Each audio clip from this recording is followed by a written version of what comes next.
Author's Playhouse.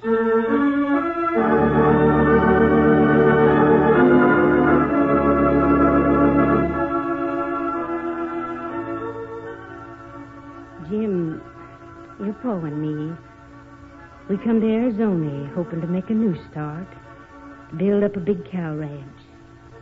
He'd be mighty proud to have his own this boy do that in his place. You will try it, won't you, son? I sure will, Mom. I'll do just like Pa'd want me to.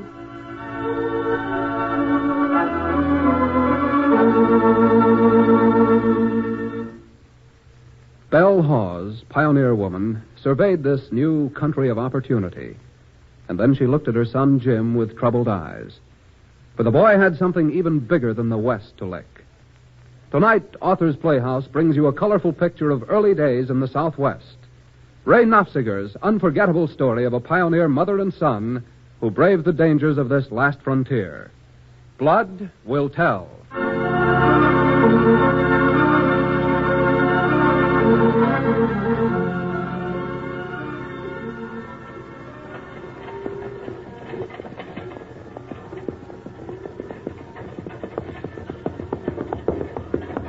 That grass over yonder's so high, them heifers is well nigh belly deep in it, Mom. Oh, it's good grass, son.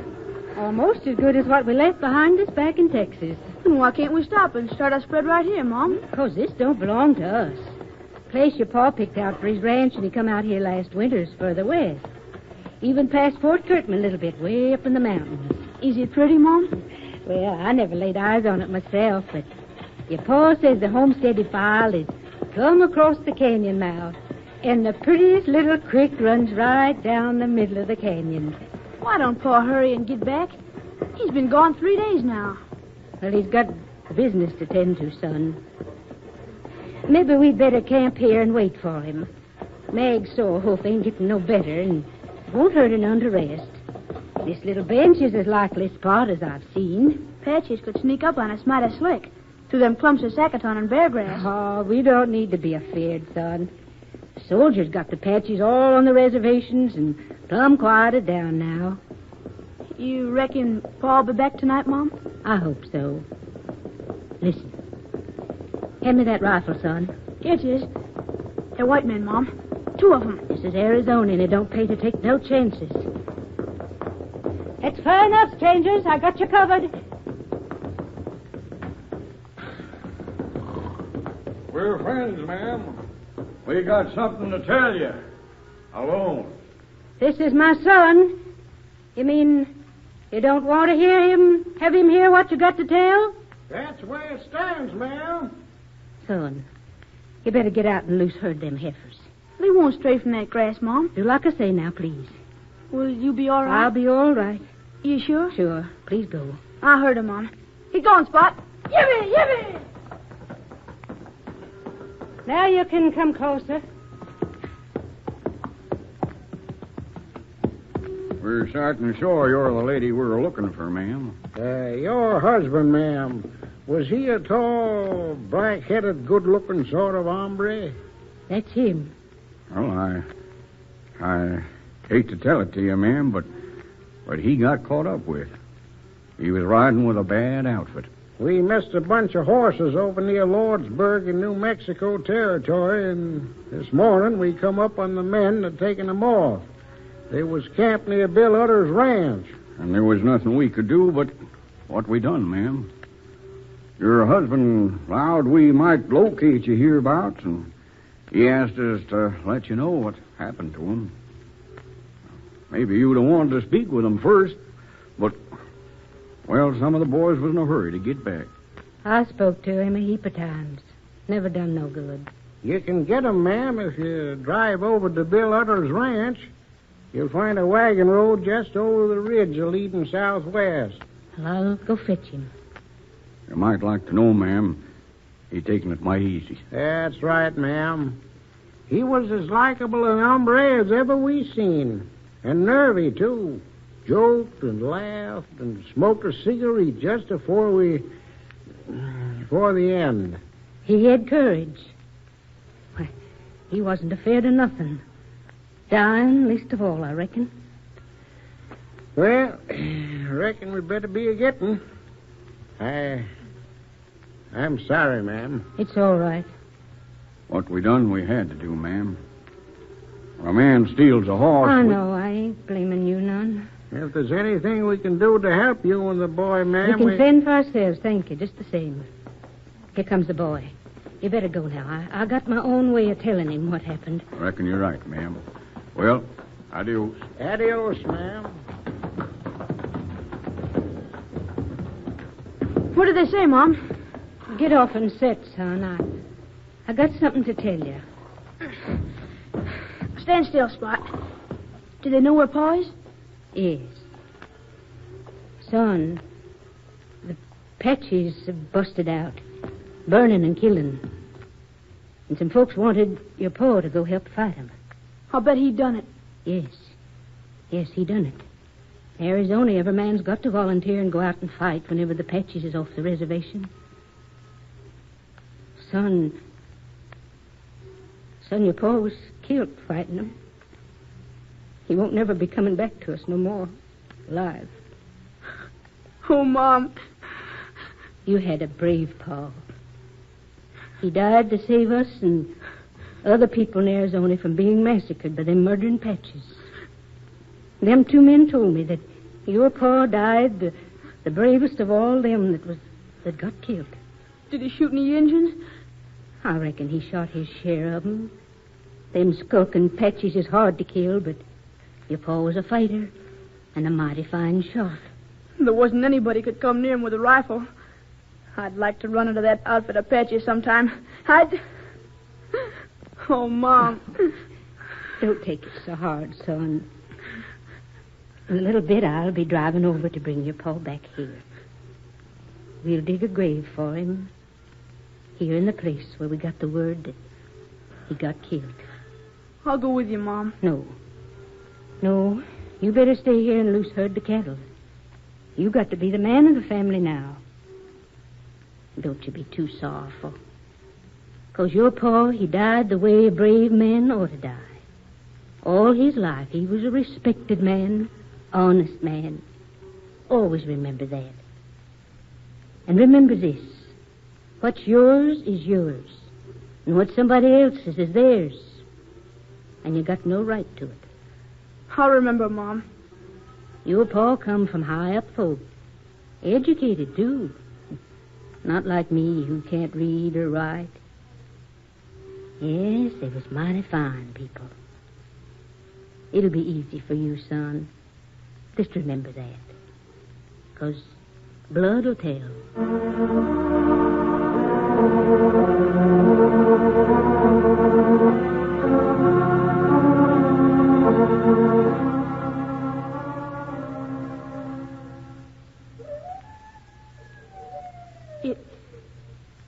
It ain't a very deep grave, Mom. No, but it's the best we can do with what we got. I wish we had somebody here that could read from this Bible book. I blame myself that I can't. You know, where there's a regular funeral, there's a preacher that preaches a sort of sermon. Tells how well liked and respected the person he's preaching over was in the community. I wish we had us a preacher man, Mom. You and me, son, we don't need no preacher. No, not to tell us them things about your pa. We know that he give up his life for us and all the other folks that settle in this Arizona territory. We know he couldn't do no less, 'cause he was a Hawes. And all of the men of the Hawes families, gentlemen's sons. I'd do the same, Mom. Of course you would, 'cause you're a Hawes, too. Now, if you'd had some other pa than Jim Hawes, you might incline to a heap of bad things. Might turn out ornery and shiftless and start to drink and gamble. And to get money to gamble with, you'd maybe you'd even steal. But you don't need to worry about none of that ever coming out in you, son. I'm going to be just as good and brave as him, Mom. Yes, I'm satisfied of that. You know, your pa and me, we come to Arizona hoping to make a new start. build up a big cow ranch. He'd be mighty proud to have his onlyest boy do that in his place. Now that he's gone. You will try it. Won't you, son? I sure will, Mom. I'll do just like Pa'd want me to. Oh, I know you would. Well, we got to move on tomorrow, I reckon. Your Pa, he wouldn't want us to stop short of the place that he picked out himself. We'll go there, son. And it'll be the same, almost, as if your Pa was with us.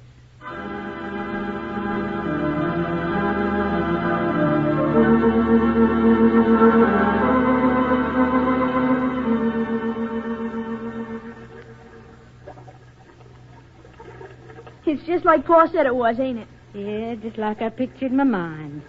Plenty of good grazing for the critters and the flats deep in the canyon and the creek there. The prettiest I reckon I ever laid my eyes on. We'll call it the J.H. Ranch, Mom. We'll name it after Pa. J.H. for Jim Hawes. And after you, too. Don't never forget you're Jim Hawes, Jr. Oh, I won't, Mom. We can build us a big house to live in right here by the creek. There's a whole stand of pines up the canyon. I can cut a lot of logs and snake 'em down with old Mag and Jake. Yeah, but you want to be careful not to cut your foot with that axe. Oh, I'll be careful, Mom. If something was to happen to me, I don't reckon you'd be able to manage without no man around.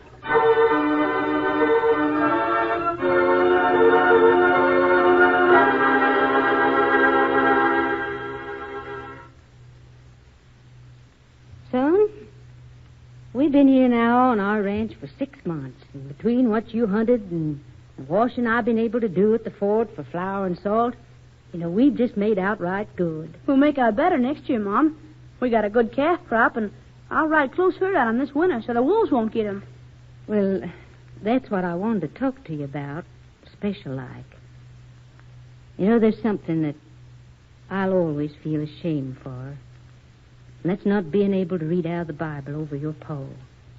You needn't feel no shame for that, Mom. Well, I do, just the same. Now, it's a right smart trip to the fort school, but not for a boy that can ride like you. And when you're a growed man and you should get to be a long ways off from home, I'd admire to get letters from you in your own writing. I could get somebody to read 'em to me. Them critters need looking after every day. And I would never leave you, Mom. Oh, but you can't tell, son. Likely be times when you just got to be away. Maybe off fighting patches like your pa. And if over and above reading and writing you used to learn ciphering, why, it'd come in handy whenever you had a bunch of cattle to sell. Buyers, knowing that you wasn't able to figure, might take advantage of you. Won't it cost a heap of money, Mom? For books and slates and pencils? Well, long as them officers down the fort like to wear their linen clean, I reckon we won't have no trouble managing, son.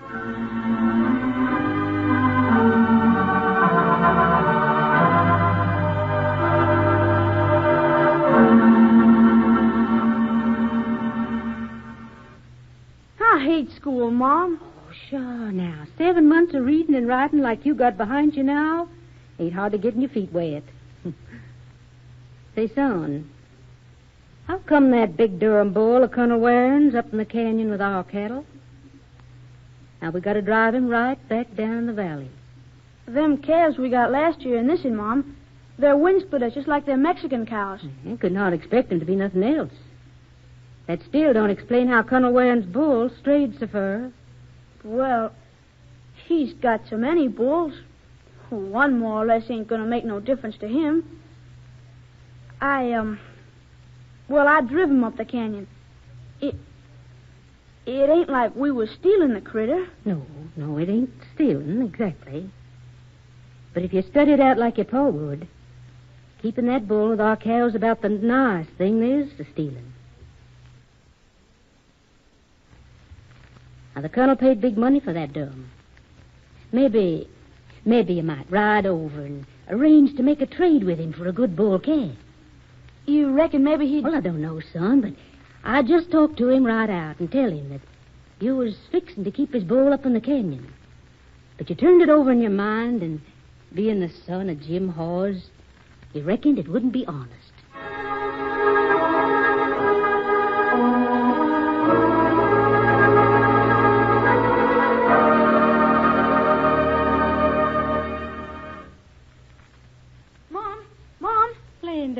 morning, son. Don't tell me you've been all the way over to Colonel Waring's and back in this little bit. Yes'm. Mom, the colonel was going to give me a good calf for a reward for bringing back his bull. But I told him out, like you said, that I drove him up the canyon, a purpose. And what'd he say then? He just laughed fit to bust. And he told me I could go over where his roundup wagon's working over on Cherry Creek and pick out 2 of his young Durham bulls.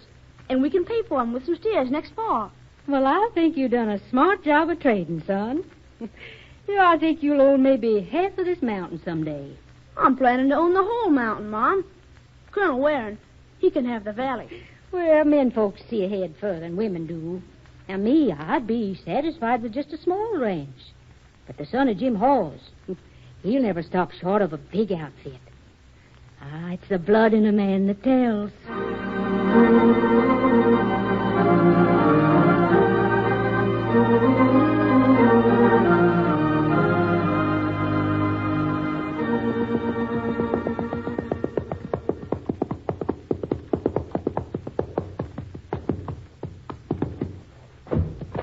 What seems to be the trouble, ma'am? My horse. He stepped in a prairie dog hole and threw me. Are you hurt, ma'am?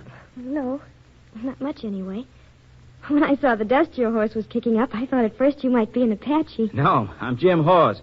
My mom and me, we own the J.H. spread up the mountain at the mouth of the canyon. I'm Elise Kinnaman. My father's Captain Kinnaman. He's retired from the Army, and we have a ranch over beyond Cherry Creek. We just moved in a month ago. Yes, I watched him build a house. Someday I'm going to build one just like yours for my mom. Isn't your father living? No. Now, he was killed fighting Apaches while we was coming out here from Texas. That was 6 years back. And you and your mother came out anyway and established your ranch? Yes, ma'am. Drove out 100 head of Sonora Longhorns, but we made a trade with Colonel Waring for some Durham stock, and now we most got all the breast pop and strain bred out, and now we got 500 head. But you couldn't have been anything more than a boy. I was 12. I'm 18 now. I'm 17. Do you go to the fort school? Yes, ma'am. Do you, you'll be going as soon as school starts again? Oh, I'd like to, but the captain says I've got to go to finishing school back in the East. He's quite determined to make a lady out of me. Oh. But I'll spend all of my vacations out here. And you can come to see me. And we can take rides together. Yes, ma'am. Well, I better be getting you back to your ranch, or your pa'll be worrying about what's happened to you. Especially if he sees your horse come in without you. Can your horse carry us both? Oh, yes, ma'am. Prito ain't so young as he used to be once, but he can still carry double.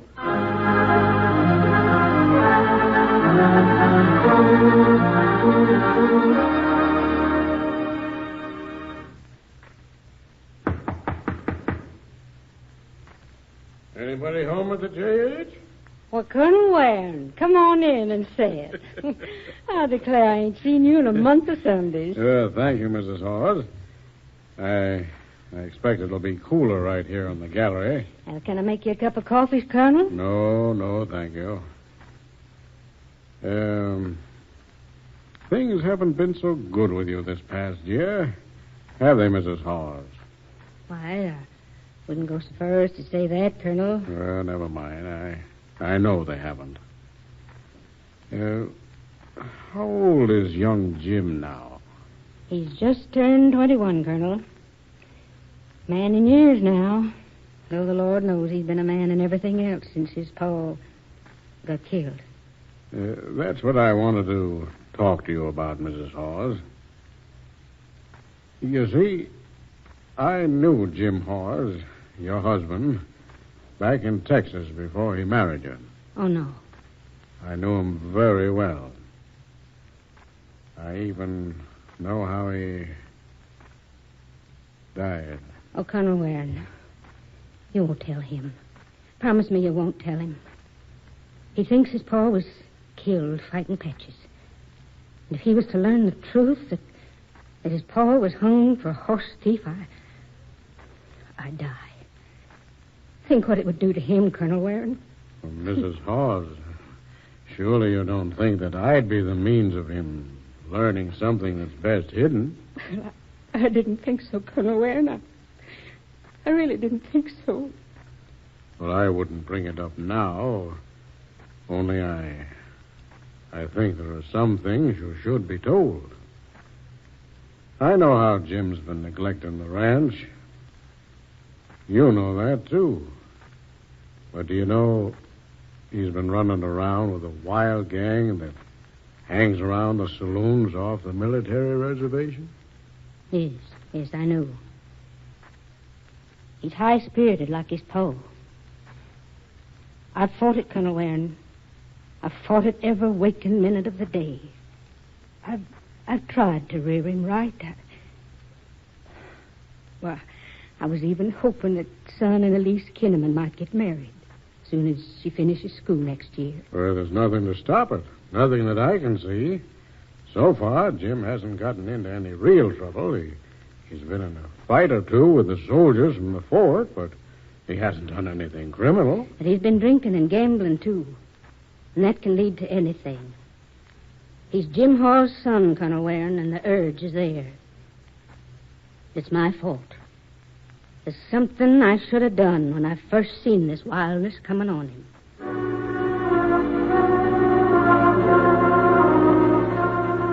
Well, ain't you going to ask me where I've been? No, son. You're a man growed now. Where you go and what you do is your own business. I greased up the old wagon today, you know, the one we come to Arizona in. I got to thinking that we ain't been down to your pa's grave for a long time.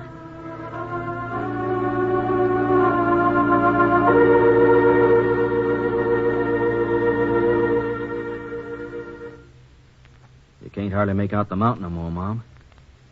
Yeah, it's been more than 9 years since we laid your pa to rest here on this bench.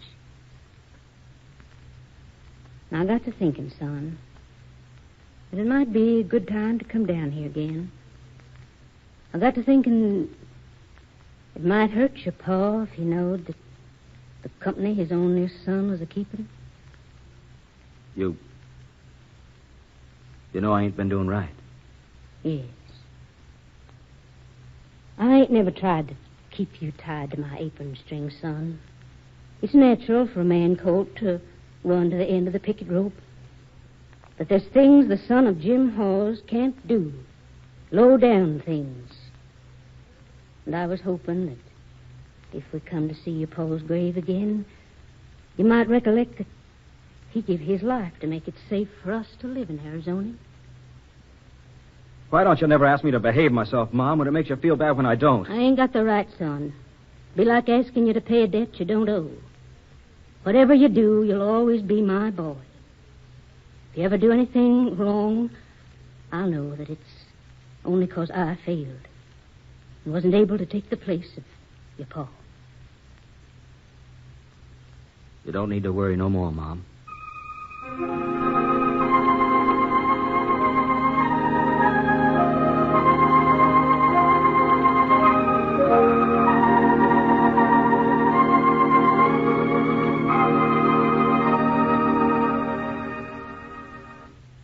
Well, Jim, my boy, come on in and I'll call Elise. Not yet, Captain Kinnaman.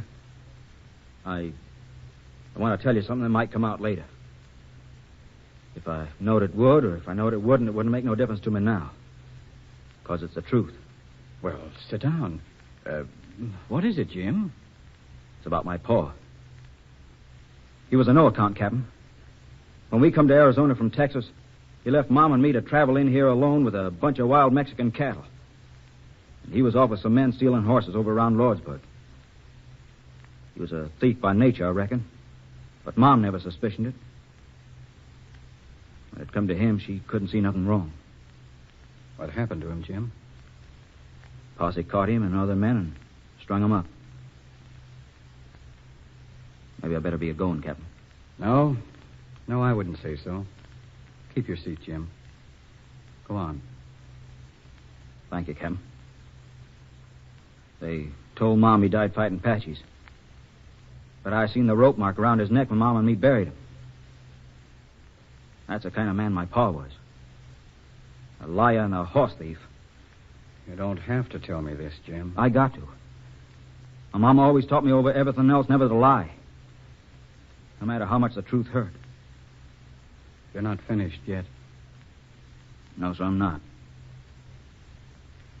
Mom always told me I got good blood in me from my pa's side of the family. that I had to do my best to live up to it. I got good blood in me, but not from Jim Hawes.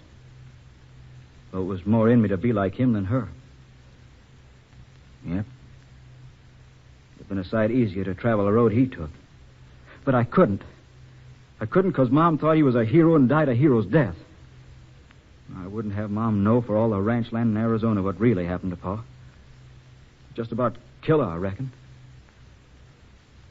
Well, Jim, you'll always be welcome at our house. Even more now than you were before. I think your mother is one of the greatest gentlewomen who's ever lived. Greater than it's possible for a couple of mere males like us to appreciate. Well, thank you, Captain Kinnaman. And as for you, you rascal, I think you're the finest young man around the fort. And the most ambitious. Someday you may own a ranch as large as Colonel Waring's. Captain Kinnaman, I've just decided to add the Colonel's spread to the J.H. just as soon as I've circled the mountain. If the lease is willing to change your name from Kinnaman to Hawes, why, I got to make that H and J.H. amount to something.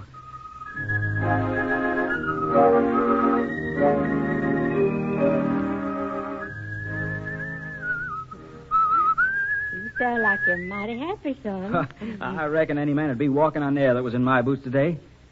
What would you say, Mom, if I was to tell you Elise and me was fixing to get married? Oh, son, I'm so glad. So glad. It don't surprise me none that Captain be proud to give his daughter to you.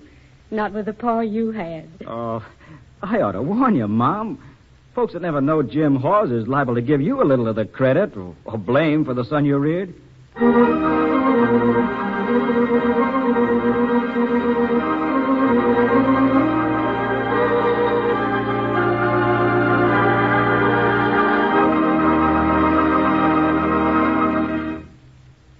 You have heard Ray Knapziger's short story, Blood Will Tell, adapted for Authors Playhouse by W.C. Simpson and directed by Mr. Norman Felton. Belle Hawes was played by Miss Hazel Doppheide. Jim, as a boy, by Master Leonard Smith, and as a young man by Mr. Ralph Camargo. Others in the cast of Authors Playhouse tonight included Miss Jane Webb, Mr. Sidney Elstrom, and Mr. Carl Cronky. The music was arranged and played by Mr. Elwin Owen. Next week, same time, same station, Authors Playhouse will bring you Marcel Wallenstein's gripping short story, The Connemara Black Fly.